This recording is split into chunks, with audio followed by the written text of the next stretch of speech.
2 years ago, I took a look at my kitchen and I realized it looked a little outdated considering I had just built the home in 2005. It was standard builder's grade materials with oak cabinetry, white flooring, and no backsplash. So I prioritized what I wanted to accomplish in this space based on highest impact and lowest cost, and I tackled it one project at a time. My home is an open floor plan, so this meant any choices I made in the kitchen would impact the design and color schemes of the rest of my house. And the rest of my house was definitely still a work in progress. To pay the builder to install white cabinetry, it would have cost me between $10,000 and $20,000 in upgrades. Instead, I spent $149 and I painted them myself. The paint kit that I used offered an antiquing finish, so I did that to my cabinets and I really loved those results since that was the direction I wanted to go in the rest of my home. With the cabinets complete, it was time to focus on the backsplash. I created some sample boards as I made some decisions, and I really like dark backsplashes. So I textured the wall, and I chose a Royal Design Studio Springtime in Paris stencil using Homax wall texture to cover up some mistakes I'd made in past projects.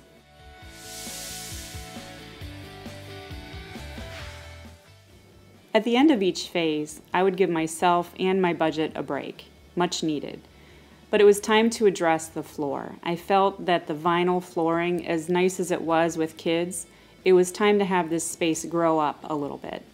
But I had to replace the entire floor from front to back. I didn't want to break up the space. So I decided on this finish, Cherokee Southern Living, and the total floor cost was around $850. In most houses, a kitchen island is a focal point, but here it was an eyesore.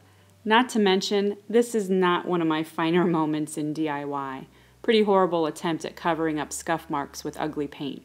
Plus, no one sat here, so I wanted to make the kitchen island more useful and blend with the rest of the house.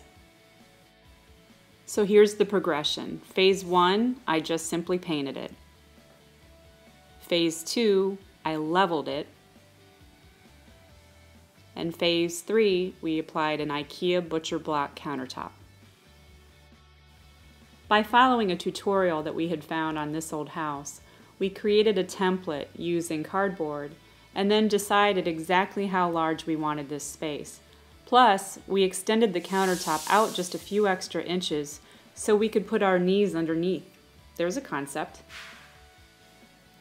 We were able to make our countertop wider by splicing two IKEA Numar countertops together. That's what you see us doing in this picture. And with a coat of poly, this is the final result. So with only $1,600 invested, I felt that maybe I had shortchanged myself in the kitchen and wanted to think up new ways to embellish the space.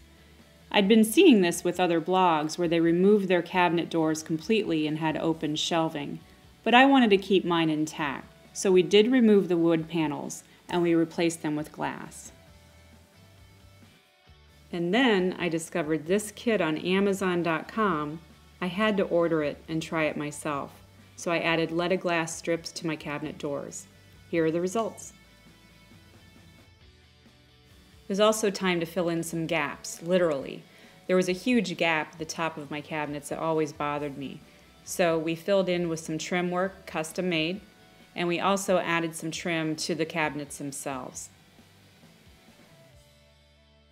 As we continue to progress with our Phase 2 kitchen remodel, we still have plans to make some changes even to this space, so I hope you'll stop in on the blog to see how we're progressing. In the meantime, I hope I've inspired you with some budget ideas on how to transform your space from builder's grade to custom made. Thanks for stopping.